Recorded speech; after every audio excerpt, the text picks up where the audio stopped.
My friends, gather round the fire.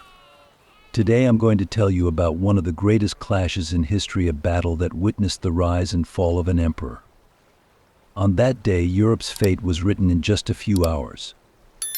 In that grand arena where emperors, kings, and generals held their breath, thousands of soldiers clashed like walls of steel. Today I'll share the story of the Battle of Waterloo.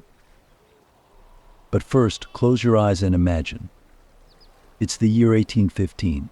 Before the battle horn sounded, there was a name that sent shivers across Europe: Napoleon Bonaparte. Like a harbinger of a storm, this name had roamed the skies, a great leader who had won victories all over the continent for years, until fate sent him far away into exile. But my friends, the story didn't end there. Napoleon returned to the stage of history once again. He escaped from the island of Elba, set foot back in France, and rallied his army and his people once more. Telling the story of this battle isn't just about soldiers clashing or armies strategizing. Waterloo was Napoleon's last great challenge. It was a man standing against an entire continent. It marked the collapse of a dream and the birth of a new Europe. What a day it was. On that day, when the rain turned the ground to mud and steel clashed in the foggy morning air, everyone's eyes were on Napoleon. Today I'm going to recount that great battle in all its detail and with my witness. If you're ready, let's dive into this epic tale. My friends, now I'm going to tell you about the rebirth of an exiled emperor. It was like a giant eagle escaping from its cage and soaring once again in the skies. I'm talking about none other than Napoleon Bonaparte. That great emperor had once brought all of Europe to its knees, but fate decided to exile him to the island of Elba. A tiny island with narrow streets and quiet harbors. When Napoleon was sent to Elba, many thought his reign was over. The great leaders of Europe breathed a sigh of relief, thinking, we're finally rid of him. But that colossal leader, that brilliant mind, hadn't given up on his passion for war or his dreams of empire. During his time on the island, he made plans and pondered deeply, like a hurricane swirling in the silence before the storm. No one realized just how determined he was. Every morning on Elba, as he watched the sun rise, Napoleon always had France on his mind. He longed to reclaim the throne and see his people rally behind him again. If only you could have seen that determination. Those who thought he was a prisoner on Elba were greatly mistaken. His spirit was never trapped on that island. Only his body was there. His mind and heart had already set off for Paris. And then that great day finally arrived. In February 1815, Napoleon made an unexpected move and managed to escape from Elba. Imagine it. He set sail with a tiny fleet and a few loyal soldiers. That scene was so captivating it felt like history was writing a fairy tale in that moment. One man, one emperor, setting out to change the fate of a nation once again. As Napoleon sailed from Elba back to France, each wave he left behind became a memory etched in the history books. His return to Paris was nothing short of legendary. The moment he set foot on French soil, a spark ignited among the people. What began as a small march in a village grew into a massive movement. He passed through tiny towns, and soon villages greeted him. And there were his soldiers, his old comrades. They recognized him once more, embracing their leader again. The emperor has returned, they exclaimed to each other. Old friends returned to Napoleon's side with a loyalty that could teach even enemies a lesson. And in Paris. Paris. It welcomed Napoleon with great enthusiasm. On March 20th, 1815, he was back in the capital and seated on the throne once more. This marked the beginning of his final great period known as the 100 Days. These 100 days were a stormy period sweeping across Europe. All the monarchies trembled when they heard of Napoleon's return. Fear and anxiety spread through the halls of every kingdom. Could this man change everything in just 100 days and spark a new wave of war? That thought sent shivers down everyone's spine. Napoleon was once again on the throne of France, and this was a significant threat to Europe. But my friends, Napoleon knew this victory was temporary. The powers of Europe would unite against him. So in those 100 days, he had to quickly gather his army, devise strategies, and prepare for the inevitable great battle. Fate was about to put Napoleon to a tough test once again. On the battlefield of Waterloo, swords would clash, blood would be spilled, and Europe's future would be reshaped once more. Ah, my friends, Napoleon's escape from Elba and return to Paris dramatically changed the course of history. Now close your eyes and think about the story of this great leader. Could the belief, passion, and determination of one man really change the fate of a vast continent? Yes, Napoleon did it. But this story doesn't end here. We're stepping closer to Waterloo. Aha, my dear friends. In the crackling of the fire, I can hear echoes of those old days. Just think, the world is once again on the brink of war. Storm clouds have settled over Europe, and everyone is asking the same question: will Napoleon return once more? Who will stop him this time? In the midst of this chaos, a great alliance is born. Kings, generals, and diplomats from all corners. But they all share the same fear: we can't let Napoleon's shadow fall over Europe again. We must remember that the Seventh Coalition was formed in a moment of such fear and helplessness. Now, my friends, this alliance wasn't just a regular agreement. Close your eyes and imagine England, that proud and wealthy empire of misty islands. Prussia, famous for its disciplined soldiers, a steel shield in battle. Austria, an ancient empire that has never backed down from wars throughout its history. And Russia. Russia, with its vast lands and fierce winters, thought to be an invincible force. When these four great powers came together, it shook Europe to its core. But keep in mind, each of them had a score to settle with Napoleon. They all yearned to bring him down. Napoleon. Ah, yes, Napoleon. I can see the spark in your eyes as soon as you hear his name. But the reason he was such a feared figure wasn't just his military genius.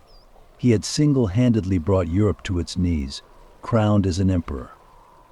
This time, however, both old friends and foes had sworn to stop him, not with ordinary soldiers, but under the command of giants.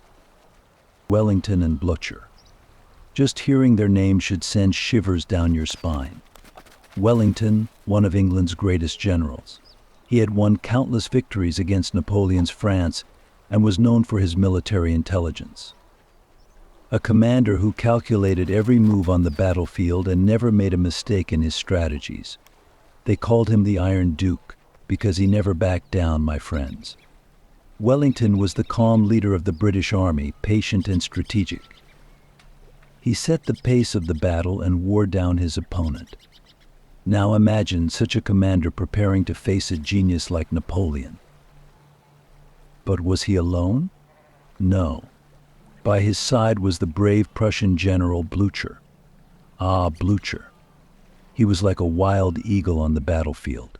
His name echoed rapidly across the fields, filling his soldiers with courage. Despite his age, he was as bold and aggressive as a young soldier. They say lion-hearted, and that was precisely what they meant for Blücher. He was older, but the fire in his heart burned stronger than any young man's. He had such a fierce determination to defeat Napoleon that he wouldn't hesitate to take any risk. Under Blücher's command, the Prussian army was filled with confidence and faith before Waterloo, eagerly awaiting Napoleon's every move and dreaming of landing a blow against him. Now stop and imagine Wellington and Blücher, these two giants, coming together for a common purpose, even though they were different. One was a master of strategy, and the other was a brave commander on the battlefield.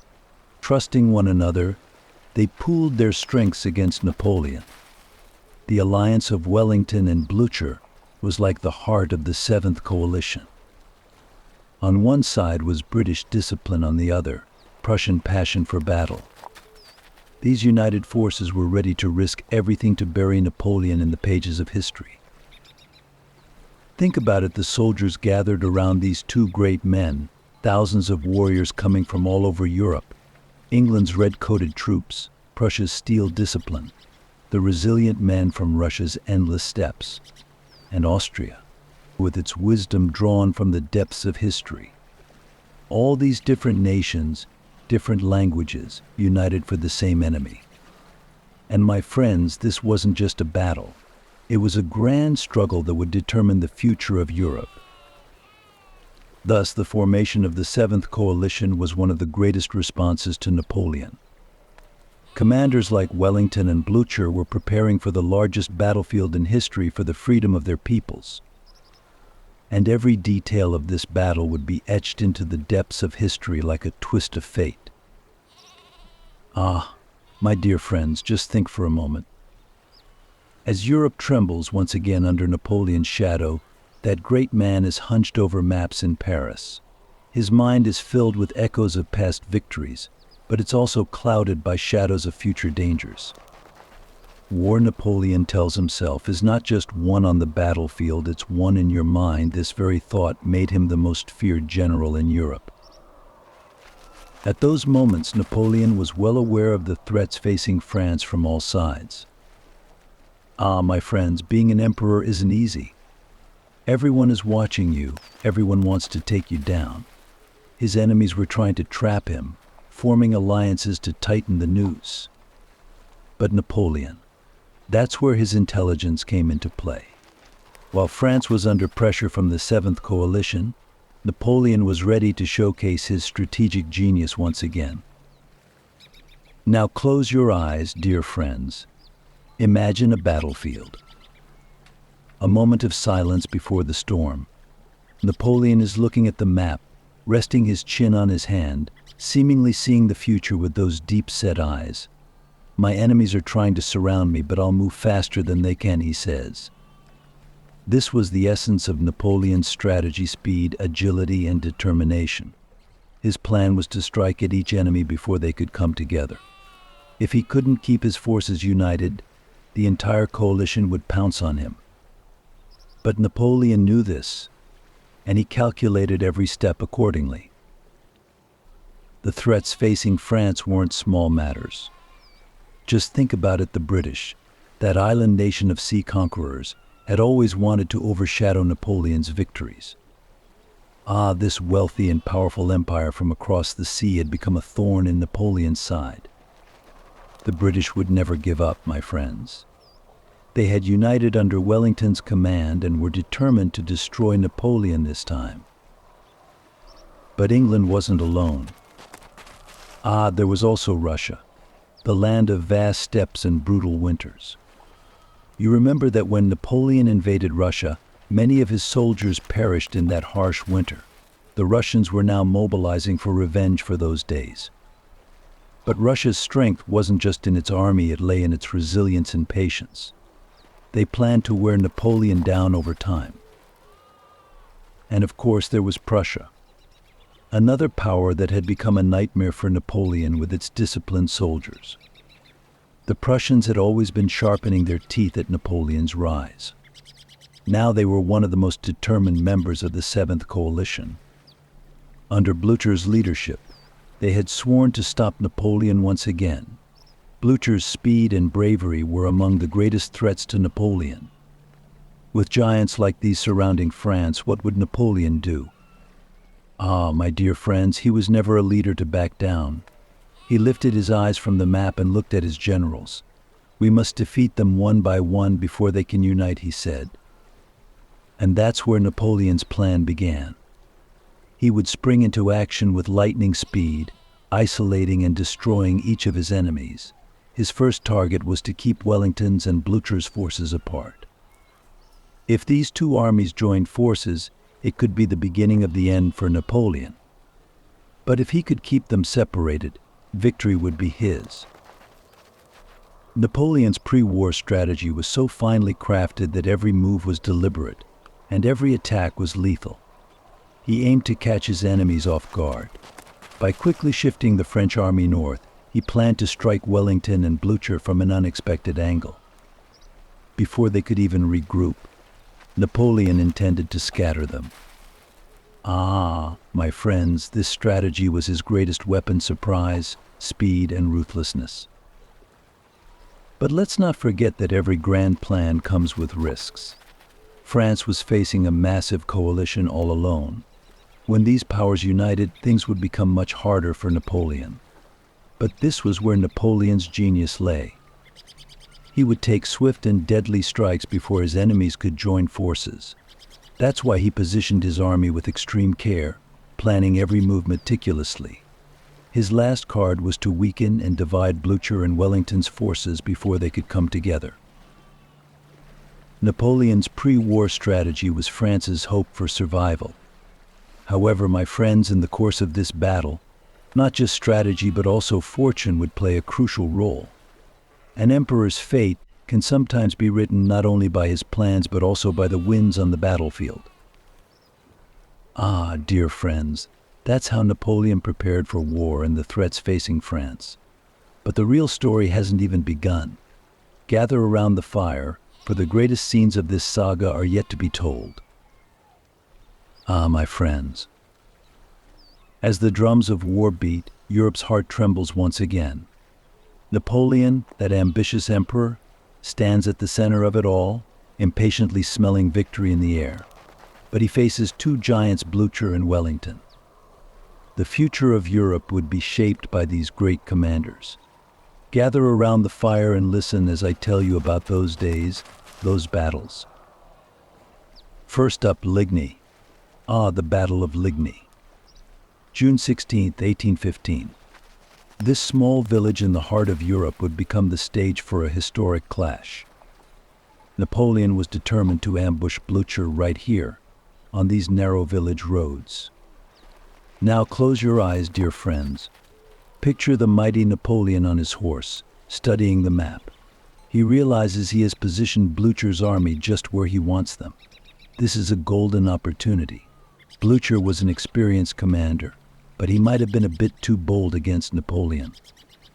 Sometimes, my friends, bravery can be the biggest trap. Napoleon crafted his strategy perfectly. He aimed to split Blücher's Prussian army in two. If he succeeded, Prussia's strong units would be cut off, and Napoleon's troops could swiftly crush them. The sky that day was gray, filled with clouds threatening rain. But for Napoleon, it wasn't the weather that mattered, it was the enemy's movements. As the battle began at Ligny, Napoleon quickly spotted Blücher's weak points. Blücher was brave and quick to make decisions, but Napoleon was ready to turn that speed to his advantage. The French army launched a massive attack on the Prussian right flank. In those narrow village roads, amid the stone houses, soldiers from both sides fought hand to hand. Swords clashed, cannons roared, and the cries of soldiers mixed with the sky. In the narrow streets of Ligny, Napoleon's soldiers surged like waves against the Prussians. My friends, if only you could see the chaos. It felt like everything was happening in an instant, but in Napoleon's mind, every move, every strike had already been planned. Even as Blücher began to lose the battle, he refused to retreat. His courage was so great that he preferred to fight at the front lines, disregarding his own life. But Napoleon's plan was working. Blücher's army took blow after blow. When the French emerged victorious at Ligny, Napoleon once again proved his military genius. However, my friends, Blücher was not one to give up easily. He may have lost the battle, but his spirit remained unbroken. Now let's set Blücher aside and turn to Wellington. On the same day, a little further west, another battle erupted, the Battle of Waterloo. Wellington, the cool-headed general of England, known for his confidence and strategic brilliance. But Napoleon's other general, Marshal Ney, had launched an attack against Wellington. Ney would charge into battle like a lion, but Wellington was ready to counter his assaults. The wide fields of Waterloo suddenly transformed into a massive battlefield. Wellington watched his enemy from a distance, calculating every move and attack. Ney, one of Napoleon's most loyal generals, was doing everything he could to destroy Wellington's army. Ah, my friends, everyone knows of Ney's courage on the battlefield. He charged into enemy lines without hesitation, inspiring his soldiers. But Wellington was different. He was like a patient hunter. He deflected Ney's attacks, never retreating, holding his lines firm. As the battle wore on, the fields of Quatre Bras were filled with the bodies of brave men. Wellington's soldiers, young men from England, Holland, and Belgium, stood their ground against Ney's French troops. The sound of cannons, the clash of swords through it all, Wellington's composure remained unshaken. Even with Ney attacking with full force, Wellington's defense was like a wall. At Quatre Bras, my friends, Napoleon's grand plan was still not fully in motion. Ney had failed to stop Wellington, but Wellington couldn't aid Blücher either. Both battles were so close that while Napoleon defeated Blücher at Ligny, Wellington held steady at Quatre Bras without securing a definitive victory. These two battles were the precursors to the Battle of Waterloo, dear friends. Blücher may have been defeated, but he never fled the battlefield. Wellington managed to hold his position at Quatre Bras, but he knew a greater battle was on the horizon, and that great battle would erupt at Waterloo. But for now, my friends, let's end this story here. Next time, I'll tell you about what happened on that bloody morning at Waterloo, the fateful day. Gather around the fire, there are many more tales to tell. Haye, my dear friends, let me tell you about that unforgettable morning at Waterloo, June 18th, 1815. That morning was set to make history. The sky was gray, the ground was wet, and a light fog was drifting over the fields. The scent of war mingled with the earth's dampness. Napoleon sat tall on his horse, scanning the horizon. The thought of Wellington and Blücher possibly joining forces left him uneasy, but he still held on to the hope of a great victory. Picture this from the silence of that morning. A low rumble began to rise. The army was on the move, horses pounded the ground, and soldiers lined up, giving each other one last look. The fear and excitement of war intertwined, enveloping the entire front. Napoleon's generals mirrored his anxiety, but none showed their fear. Because that morning neither side knew what history would write for them. But we know, don't we, friends? We know that every soldier fighting at Waterloo would etch their name into history. In the early hours, Napoleon's army made its first move. The emperor had positioned his troops along two main lines. The ridges of Mont Saint-Jean and the woods of Hougoumont would determine the fate of the battle. Mont Saint-Jean was the backbone of Wellington's defensive line. If Napoleon could capture these heights, it could spell the end for the English. But right here, Wellington's genius came into play. He strategically settled on the ridges, spreading his forces over a wide front. Wellington was a defensive commander, and his ability to read the battlefield had earned him many victories. That morning, he would use those famous defensive strategies. As the sun rose, Napoleon's eyes were fixed on Hougoumont. Hougoumont. This small but strategic farm was going to be the key to the battle. The woods of Hougoumont stood like a fortress in the middle of the fields. Napoleon knew that if he captured this area, he could break Wellington's flank. He issued his orders, and the French troops began moving towards Hougoumont. If you could have heard the echo of footsteps and the soldiers' whispers among the trees that morning, it was as if the whole world was waiting for the storm to break at that little farm. As soon as Napoleon gave the order to attack Hougoumont, the French soldiers charged at the old stone walls. But my dear friends, Wellington wasn't idle. The British and Allied troops were determined to defend Hougoumont. The English soldiers, hidden behind the stone walls, stood firm against the French assaults. When fighting broke out at Hougoumont, it felt less like a battle and more like a siege. Both sides were making great sacrifices to win that small piece of land. And my friends, there were the Mont Saint-Jean ridges, so crucial to the entire outcome of the battle. As Wellington positioned his army on the heights, he prepared for Napoleon's impending attack. Napoleon knew he had to seize those ridges quickly. If Mont Saint-Jean fell, Wellington's defenses would collapse. But friends, if only you could see how rocky those heights were, how steep their slopes. As Napoleon's soldiers climbed, it felt like nature itself was waging war against them. Napoleon understood the strategic importance of those ridges. He centered his army around the goal of capturing them. When the first clashes began, the French soldiers attacked Wellington's defenses with all their might. But the Mont Saint-Jean heights weren't going to give in easily. Wellington had positioned his troops excellently. His soldiers were stationed atop the hills, raining cannon fire down on the French like a downpour. Every step, every move was calculated.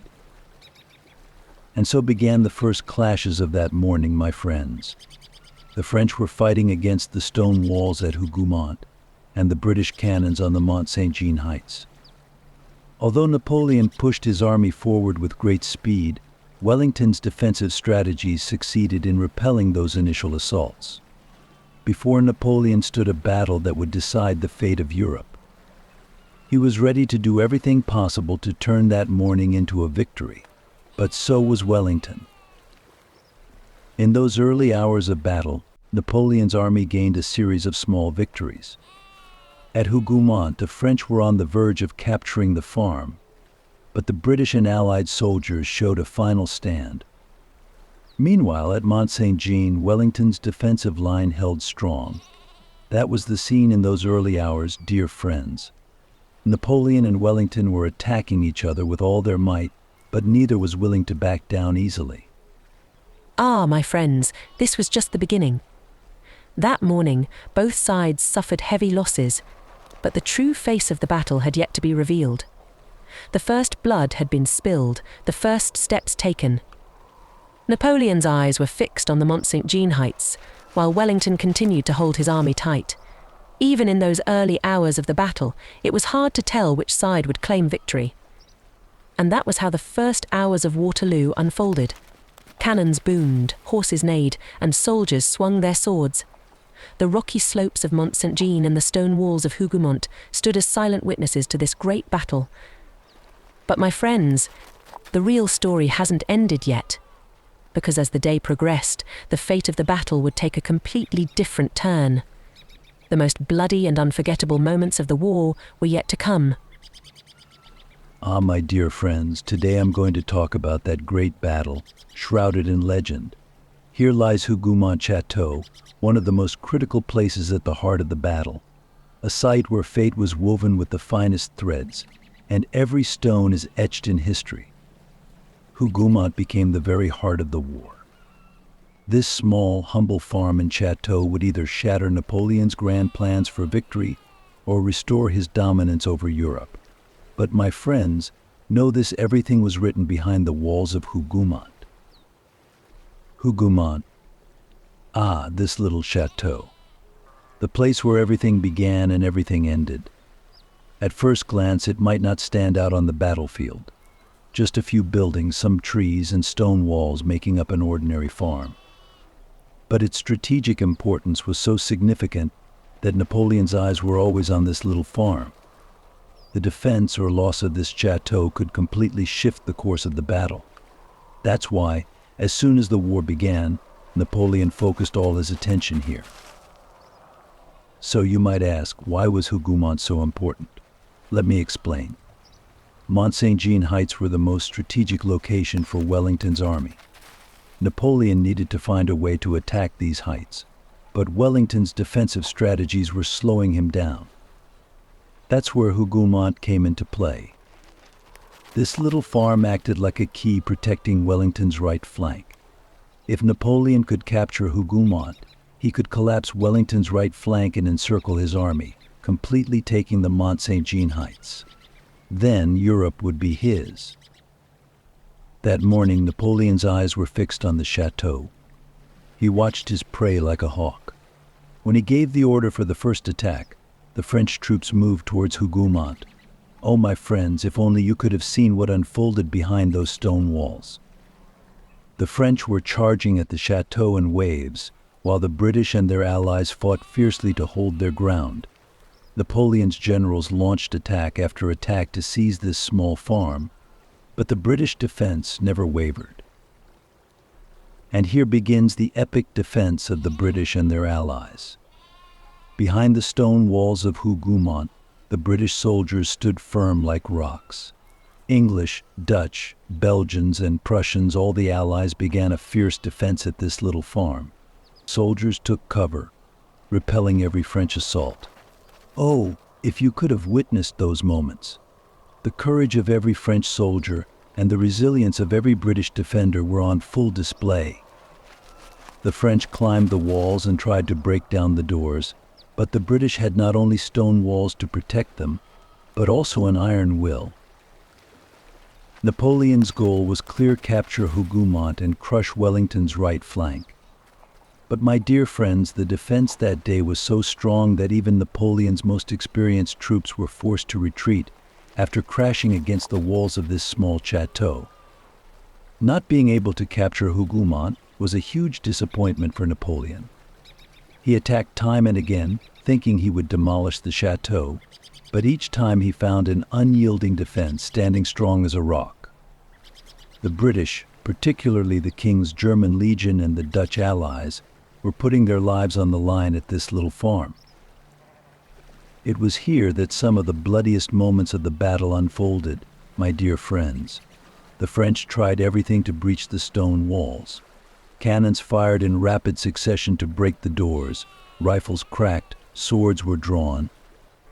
But the British and their allies grew tougher with every step instead of retreating. This defense, standing tall against the French, was perhaps the most critical moment that could change the fate of Europe that day. As the hours went by, Napoleon's patience was wearing thin. He hadn't managed to take Hougoumont in the early hours of the battle. While the fighting raged at the chateau gates, a horrifying struggle was taking place among the soldiers inside.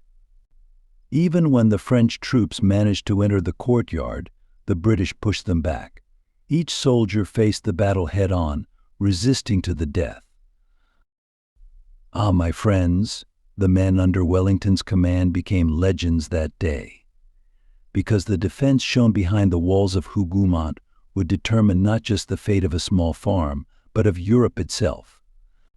If the French had breached those walls, Napoleon could have encircled the entire front. But they couldn't. No matter how hard they attacked, they were repelled each time with the same determination.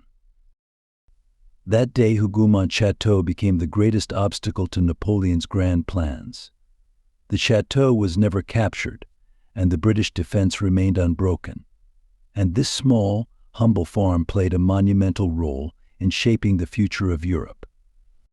The stone walls and small courtyard of Hougoumont were soaked with the blood of countless soldiers. But everyone who stood there that day would be remembered forever in the history books. My dear friends, perhaps one of Napoleon's greatest mistakes was his attempt to capture Hougoumont, because this small farm held significant importance in Wellington's plans. By defending this chateau, the British and their allies safeguarded not just a territory but the future of a massive army. Hougoumont was a key point in determining the fate of the battle, and that day it ended in victory for the defenders. Ah, my friends, history is full of moments like these. Hougoumont was the beginning of a grand saga, but this story doesn't end here. The battle continued, blood continued to flow, and we will talk about other moments of this great tale. But know this: everything that happened behind the walls of Hougoumont was one of the biggest events leading to the conclusion of Waterloo. Ah, my dear friends, let me tell you about one of the most critical moments of Waterloo. La Haye Sainte farm, that little farm, that small patch of land. But oh, the monumental battles and epic struggles that took place there. In the midst of a war that history held its breath to witness, Napoleon's ruthless tactics clashed with the steel-like defense of the British right here, and La Haye Sainte became a cornerstone of this battle. Close your eyes and imagine June 18th, 1815. The air is heavy, the sky is gray, and the rain-soaked ground is covered in mud. La Haye Sainte rises strategically just below the Mont Saint-Jean ridges, right in Napoleon's line of sight. He knows he must capture La Haye Sainte to access those ridges and strike at Wellington's heart. And so, my friends, the scene is set for one of the fiercest, bloodiest battles. La Haye Sainte. For Napoleon, this little farm was a strategic gateway to weaken the British Army's defensive line. But Wellington understood its value too. He gave clear orders to his men to defend this place at all costs. The defense of La Haye Sainte fell to the King's German Legion. These soldiers stood firm, rifles aimed at Napoleon's advancing army. The fields were like a silent precursor to the chaos that was about to erupt, but you know, my friends, that silence before a storm is just waiting to break. When the first French assaults began, La Haye Sainte was practically ablaze. French troops surged forward, commanded by Napoleon, trying to breach the farm. Each time they attempted to enter the courtyard, but the German legion was like a solid wall of resistance. Inside those stone walls, a fierce struggle unfolded. Cannons boomed, swords clashed, and the soldiers' cries echoed across the battlefield. But the German legion never once considered abandoning that little farm. Wellington's orders were clear: this place will not fall, and indeed it didn't, standing strong like a fortress through the hours of bloody conflict. But Napoleon, my friends, would never back down easily. One of his most dangerous skills as an emperor was his ability to wear down the enemy. In the midst of battle, Napoleon's mind was always working, always devising new strategies. Unable to capture La Haye Sainte, he decided to change tactics: attrition. This is where Napoleon's genius came into play. Rather than direct assaults, he opted to gradually wear down the British and their allies. Constant waves of attacks were draining the defenders' energy and morale. Napoleon redirected his heavy artillery towards La Haye Sainte and the surrounding British defenses. The French cannons thundered like storms, slowly weakening the British lines. Shells crashed against the farm's walls, yet the soldiers stood their ground despite the devastation. Napoleon was convinced he would break Wellington's defenses. But as you know, my friends, his attrition tactics would not succeed for long against the British resolve. And at that moment, Napoleon's greatest asset on the battlefield, Marshal Ney, stepped in. Marshal Ney. They called him Brave Ney. He moved like the wind on the battlefield, always at the forefront of every clash. Ney was one of Napoleon's most trusted marshals. Known for his courage and boldness, he sprang into action at this critical juncture. While Napoleon worked to wear down the British defenses, Ney unleashed his massive cavalry units. Imagine that scene, my friends. Hundreds of cavalrymen, gleaming armor and swords, filled the battlefield. The sound of thundering hooves echoed as they charged forward. Ney's cavalry was racing towards the British lines with deadly speed. Right in front of La Haye Sainte, this wave of cavalry seemed poised to change the fate of the battle. The cavalry was so powerful and swift that they could deal a significant blow to the British forces. Wellington's men were prepared to meet this colossal assault, but my friends, Ney's cavalry had never launched an attack this fierce. As the horsemen approached the British lines, it looked like the end was near for Wellington's army. But just then, the famous British square formations came into play. The British square formation. Never before in military history has such an effective and strategic defense been seen, my friends. The British soldiers stood firm against Ney's cavalry charge like a fortress. Those in square formation raised their shields and rifles like a wall, ready to confront Ney's cavalry. Linked together, These soldiers formed an impenetrable barrier to prevent the horsemen from breaking through. As the cavalry approached the square, the British soldiers' rifles pointed skyward, unleashing a deadly rain of fire. Ney's cavalry was forced to retreat time and again. At that moment, the battlefield became a chessboard, and even Napoleon's most powerful attack faltered against the squares. The cavalry charged again and again, but each time the British pushed them back with unwavering determination.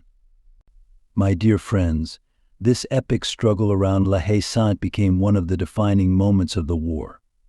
Napoleon sought to capture La Haye Sainte and break the British line, but the defense by the British and their allies prevailed every time. Ney's brave cavalry charges were met with the same resolute resistance from the British squares. This moment marked a turning point, as Napoleon's chances for victory began to dwindle. La Haye Sainte never fell despite all the French efforts. Wellington's army stood tall against Napoleon's attrition tactics and Ney's cavalry charges. The saga of Waterloo was written in such scenes, my friends. But remember, this was just one front. The battle raged on, and with every moment, every assault, history continued to change. Ah, my dear friends, we've now reached one of the most critical moments of the Battle of Waterloo. It's a moment where intelligence meets courage, and the true faces of leaders are revealed. As the battlefield is shrouded in smoke and the sounds of cannon fire echo through the sky, Wellington's calm tactical genius is taking steps that will seal Napoleon's fate.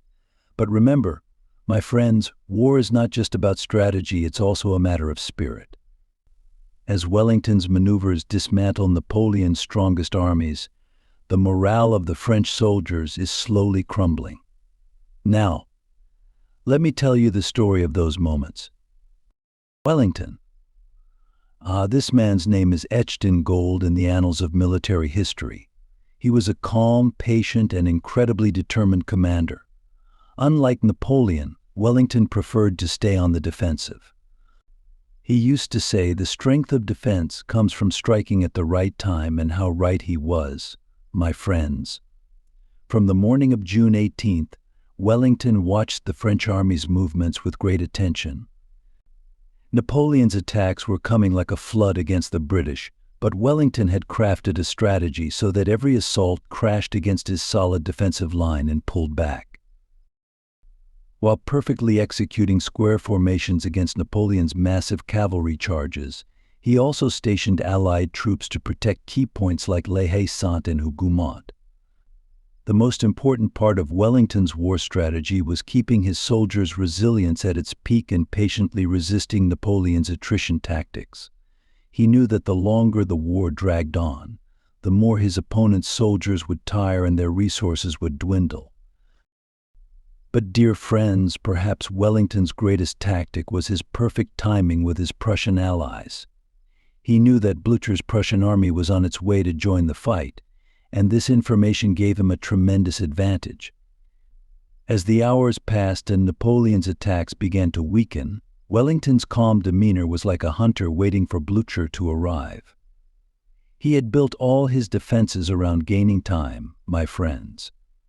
As Napoleon's repeated assaults waned, Wellington's army patiently awaited the right moment. The events were unfolding differently than Napoleon had expected, and Wellington's meticulously crafted moves were about to bear fruit. However, my friends, this is where the psychological aspect of war came into play. The French soldiers had been part of an army that had won countless victories under Napoleon, shaking Europe to its core. But today, something entirely different was happening. The genius they had viewed as an invincible leader was not delivering in Waterloo. The French soldiers had been fighting in the mud since early morning, launching repeated assaults against Wellington's lines. Yet time and again, the British and Allied defenses stood firm like a mountain before them.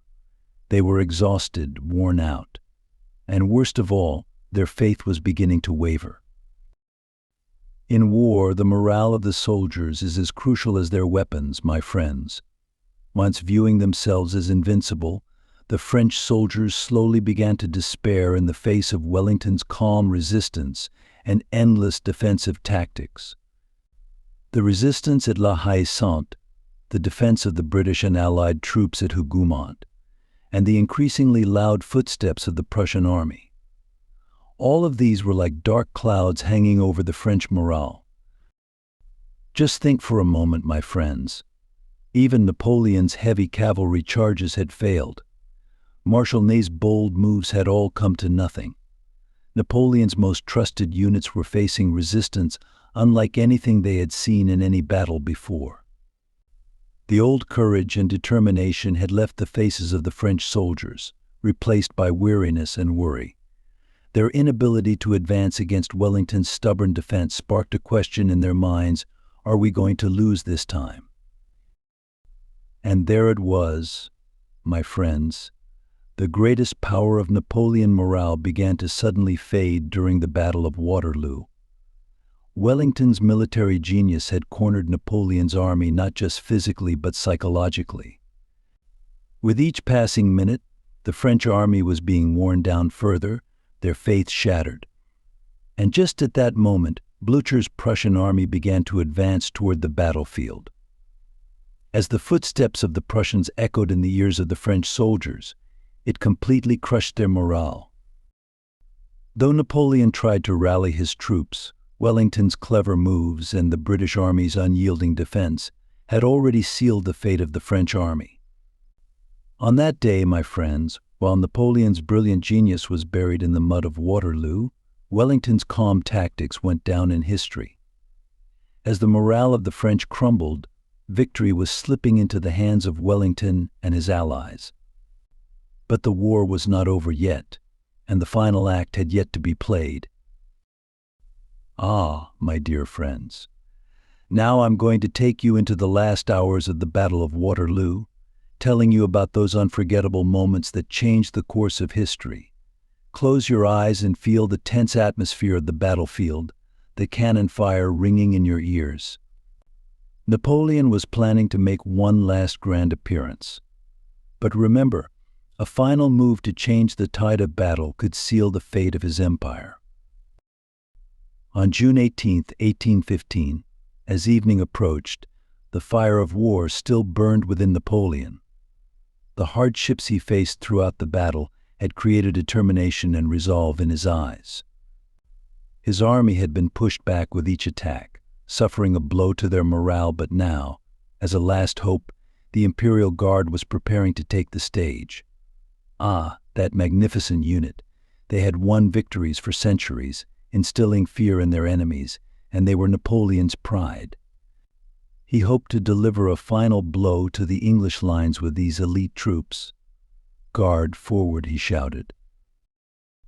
On the battlefield, these armored elite soldiers symbolized the fear of their enemies.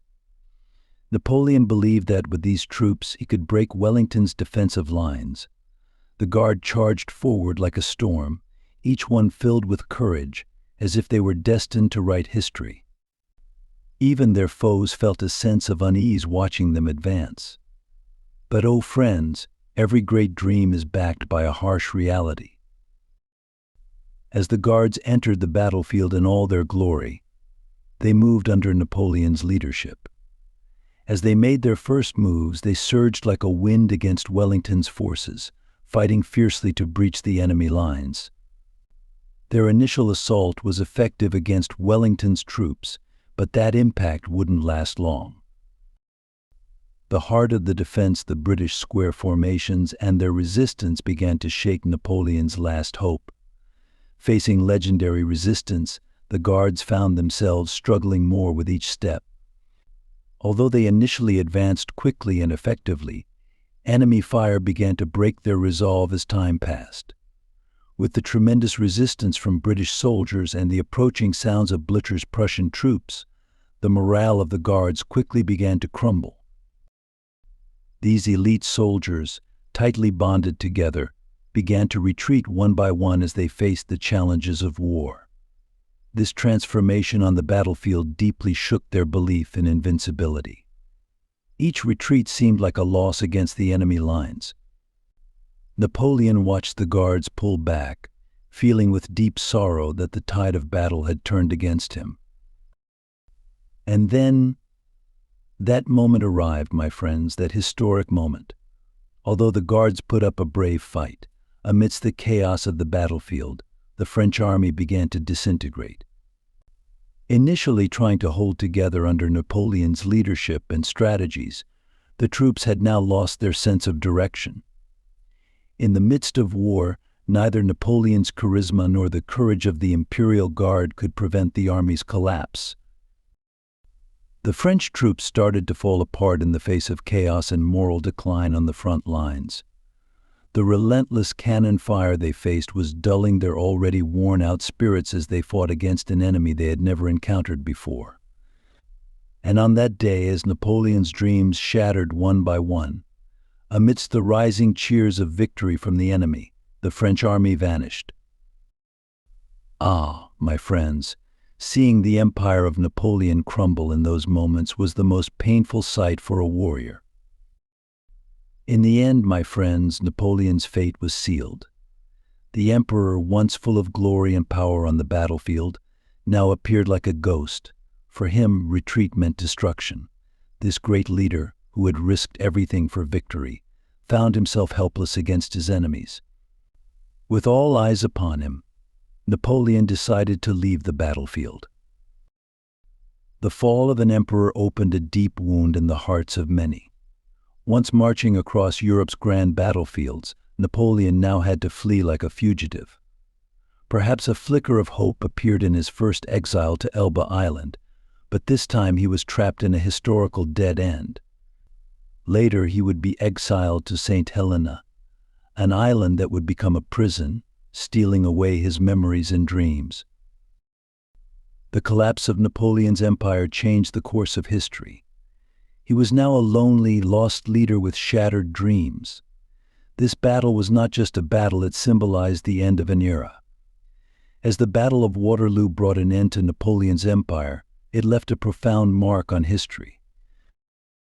Dear friends, what happened that day was not just a battle but the end of a legend. Perhaps Napoleon dreamed of returning one day to the lands he had lost, but history is merciless, and the story of such a great leader would only remain a memory. And so, my friends, the legend written on the bloody soils of Waterloo will live on forever in the history books. Ah, my dear friends. Now, stepping out from the bloody pages of war, we're about to witness a historical transformation. The end of the Battle of Waterloo wasn't just a victory, it marked the closing of an era and the beginning of a new one. The victory of the Seventh Coalition was a herald of significant events that would shape Europe's future. Let's remember these historic moments together with enthusiasm. On a hot summer day in 1815, while the dust of the Battle of Waterloo was still in the air, the Seventh Coalition's victory had intoxicated all of Europe.